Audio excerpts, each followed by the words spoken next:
man, it's me, Fly Guy DC, the Go Go Goatee, right here on Hip Hop Nation, the sound of the culture.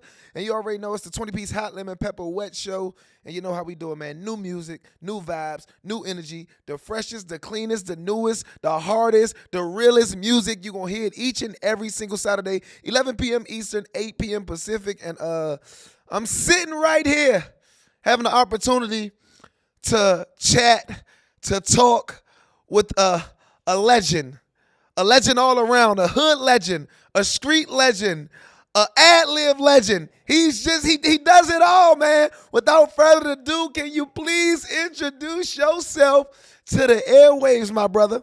Hey, what it do? This your boy OJ the Juiceman, and right now we kicking it with that boy Fly Guy DC. Let's go, cuz. Yes, sir. Hey. Now, this is very big for me because first and foremost, I recently just got my situation with Hip Hop Nation and just started my show 2 weeks ago. But what makes this even bigger is I told them I wasn't going to be doing interviews. And this is my first interview. Oh, that hard, man. Big shout out to Fly Guy for having the boy OJ on his first interview. For it to be you makes it that much more special. Man, that's hard. So first and foremost, how has OJ been mentally, physically, emotionally? Just how is OJ? I'm same thing every day. Long as I wake up and get to try again, I'm blessed and happy with that. I'm the same way from '08. I ain't changed. Like, I just keep it OJ the Juiceman, my day-to-day routine that I do every day. Been trying to work out or whatnot to get all the way in shape since, you know. So you working out? Yeah. Do you be hooping though? Nah, I can hoop. Oh, you got to come to my open runs, man. Hoop. Yeah, that'd be hard. Look, I do it 3 times a week. Bring the game. Oh yeah, damn, that's cardio hard. in. Yeah, 3 times a week. That's hard, DC. That's hard. Yeah. Now, glad to see that you're in a great space, mentally, physically, emotionally. That's a blessing. That's real. Yes, sir. You've been doing a lot lately. You've been shaking some trees. Yes, sir. Shaking some hands. Yes, sir. Definitely. And the motion hasn't stopped. Nah, for real. So I would like to first and foremost say I am extremely proud of you. Thank you, brother. Thank you. From what you have done, from me growing up, moving to Atlanta, hearing and seeing what has been done all the way to now, to see that nothing has stopped, nothing has changed, and you're the exact same person that I met when I met you years ago, and nothing has changed. and I just have to say, like, thank you for that. Man, no cap. Thank you, DC, now, for real. Recently, you did something major. Mm-hmm. You got inducted into the trap music. Into the trap. Wow, that was hard. That is humongous. Yes, sir. So congratulations. Thank you. Now, how did that even come about? Rude put the play together. When we met T.I. and Doug one night at an event we went to, and T.I. was down with it, and he was also saying he's gonna do a song like we had previously kind of talked about or whatnot. And I want to say after that meeting, when we seen them, it probably took 2-3 weeks, and they were saying, Rude, let me know that we'll be inducted into the Trap Museum. I'm like, wow, that's hard. And they let me put a picture in the Trap Museum because I don't went in there and just, you know, looking around, taking pictures. I experienced this as a fan. Mm-hmm. And then for me to be able to now be in that guy, I'm like, oh, shit, yeah. Now, has it really hit you yet that you're really, like, inducted into that honor of that and that you're in that prestigious establishment? It hit me the first day, but it ain't hit me fully. Like, boy, you in the Trap Museum. Mm-hmm. Yeah, like I just been taking it day for day, looking at the pictures we were taking. Like, damn, I really made it into the Trap Museum. Yeah, and how was that feeling just overall, knowing that you've put in so much work, you've elevated and changed the game and the culture from when you came in the game? Like, ad-libs wasn't ad-libs. Nah. And you're like a pioneer of ad-libs. Yeah, like so now it's like everybody has the ad-libs. Like everybody got their own little ad-lib. Yeah, but like you're one of the original, in my opinion, especially in the South, pioneers of the ad-libs, because you can't or you couldn't hear a song what you wanted or hear anybody doing something that you was already doing, which is amazing. So how does like just that feeling feels of you being in such prestigious company, because it's so many greats that are in that museum. Like it's so many greats. Oh man, I'm honored, and like I said, it was a blessing. A lot of people like long overdue, but you know, every everything happens for a reason. So I feel like it was perfect timing. They finally put me in there. I never been in nothing like that. I'm zone six street dude, and for them to just acknowledge me in that kind of way, I'm really thankful for it.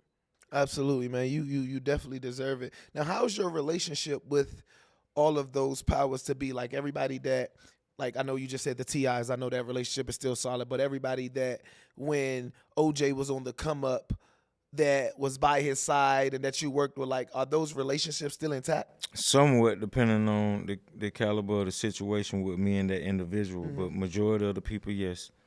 So how does it feel to still have 10, 15 years down the line, still have those solid relationships of people that are in places and positions, and your name is still thrown in those categories with those people of those relationships? It's hard, and you know it's really a blessing because you know a lot of people kind of get overlooked or maybe overshadowed by different artists or whatnot, but by them, you know, uh, linking me in, and you know I ain't never changed. I always stayed the same.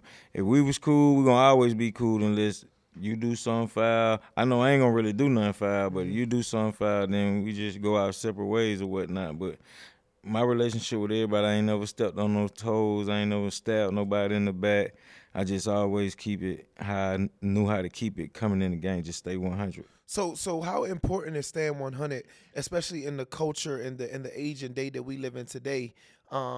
Speak to the younger generation and to the new artists. Like, how important is it to stay yourself, stay what you started as, and staying 100?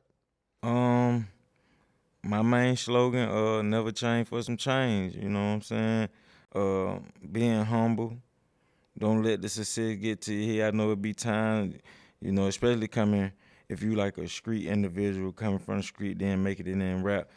You tend to kind of get the big headed, but you got to always factor in the same way you made it, the same way it can go. So just always remain humble, be yourself, and don't do no flaw, nothing flaw. Cause flaw always come back. They call it karma. You know what I'm saying? Just try to always be you.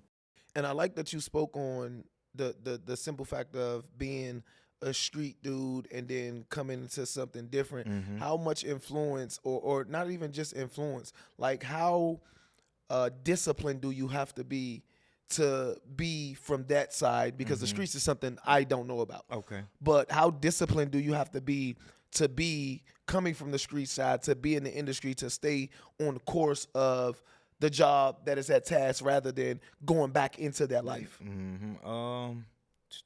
I would have to say you just like switching over. Yeah, on your first little runs or whatnot, you gonna still implicate the street into the music. But I kind of look at it. The music is just like the street, but it don't come with the bad stuff. You know what I'm saying? I mean, it's bad in music. Like you can get your money took. But the street, you can get shot, killed, robbed. You can get robbed in the music industry too, but it's m- m- less unlikely than if you was in the street as far as being fully in the street. But when you converse over, you just got to take that same mind, because it's the same mindset as in the street. You in it for the money. You hustling for the money. The music game is the same way. You want the money, you got to hustle for it, and you got to stay putting it in the folk phase. Now, is it safe to say that uh you're happy you made that transition? Yeah, I'm definitely happy that I'm just focused on number music, putting the music out, staying in their face. But what I'm shy on is videos, so I'm more into trying to tack into doing videos with the songs that I am putting out. Now you're shy on videos. May I ask why? I be want to do them, but then when it's time to do them, You come up with the excuse. I come up with excuses. That's exactly it.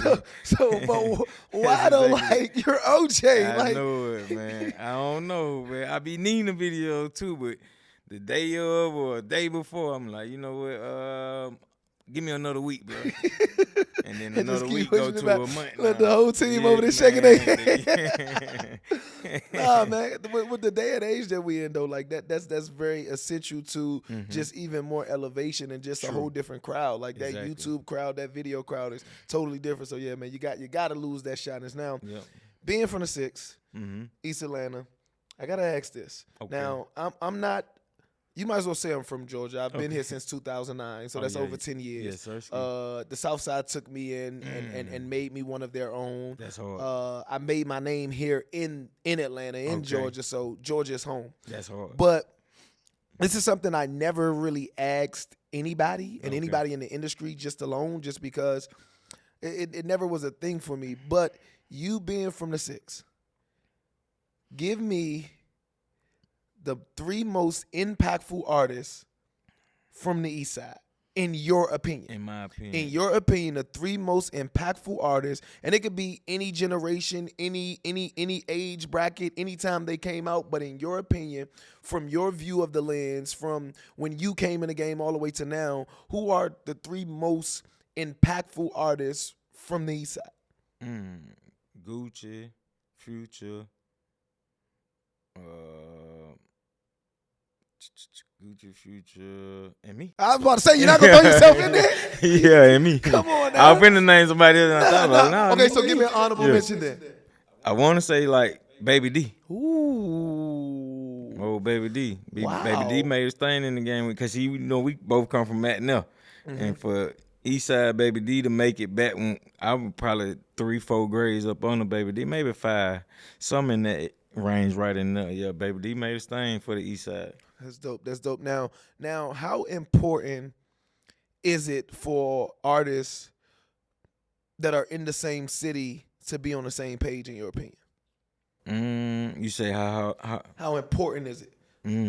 It's really important, like, cause the collaboration, better than just like a solo feature, doing a song. They like that, but when you add a feature of a high caliber artist or the artist of they liking, it kind of goes farther than if you just would have did the song solo. Now, if there's anything that you would tell your younger self now, back then, what would it be? Hold tight on signing them paperwork, Drew, around the corner for you, like, or get the right person to read this paperwork that is presented to you so you could try to further your career. Young artists, y'all hear that? Loud and clear, okay? The music industry is lovely, but it's a lot of business that goes on behind the scenes that we gotta understand. Yes, sir. You gotta read. You gotta read. have proper Yes, representation. sir. Now, it's only right we do this the right way. Okay. New song. Too Too solid. Solid. Yes, sir. Let's speak on it. Okay. Too solid. I was at the house recording. I got like a 10-pack of beats from KC the Beat Monster, who also produced the Selling record with Suki. Gave me a record, by the way. 10-pack. In that 10-pack, I rapped on like 8 of them. But I think I did Too Solid, second or third. When I heard the beat, to me, it got the fast tempo. I think the tempo 160, 164 or something like that in that area. So it got a fast tempo and it's clubby. It got the clubby bounce to it or whatnot. So I just felt like giving them juice, but at the same time on this clubby beat with the A's and Ok's should make them bounce. And what is the process for you when you get in those beat packs and you in the studio? Like, what are needs for you in the studio? Like, do you have to have a certain producer, a certain person with you from your team? Is there a certain drink that you need? Is there how many blunts you got to have? Like, what is your process to get OJ in his OJ bag?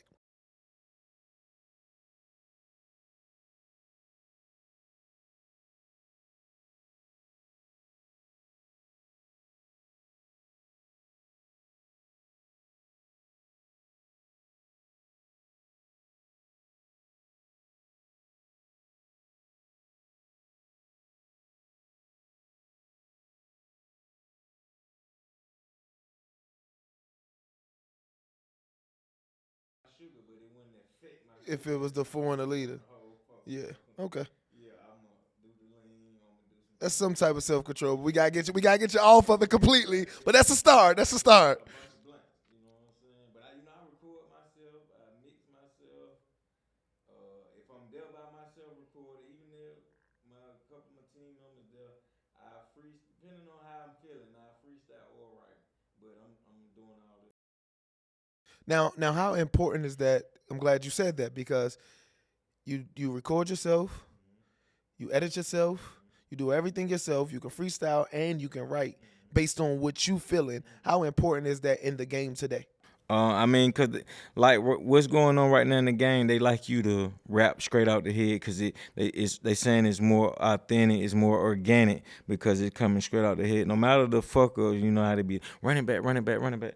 Yeah. So no matter the f ups in it, the freestyle. But see, to me, I'm always been a writer. I come from the 316 era, so my songs used to have 316s for the hooks, and I'm writing all three. But I learned. I mean, because I'm a fast writer, so I really don't kill studio time when we in the studio. But say me, you, and bro, and everybody go to the studio, by you being new, like in the recording process, I went freestyle because I don't want to take up too much time. I'm going to write it. You know what I'm saying? I'm going to write it so I can be one take Jake, as in for me going and rapping it. But other than that, I really mainly record at home. A lot of my songs that's in my hard drive come from recording at home. Okay, now with the Too Solid record, are we gonna get a video?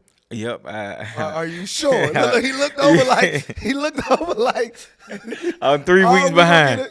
My God! I'm 3 weeks behind from the video. I wanted to release the song with the video, but I ended up BSing around, and it been 3 weeks. But I am in cahoots with the video, man. Chinks TV, who gonna shoot it for me? It just I gotta set a date. I gotta set a real official date and stop playing tight. But is there anything you want the people to know about just you as a person? Let's take OJ the rapper out, OJ from the 6 out. Like, is there anything that you want the people and your fans to know about you as a person? I'm a loving dude.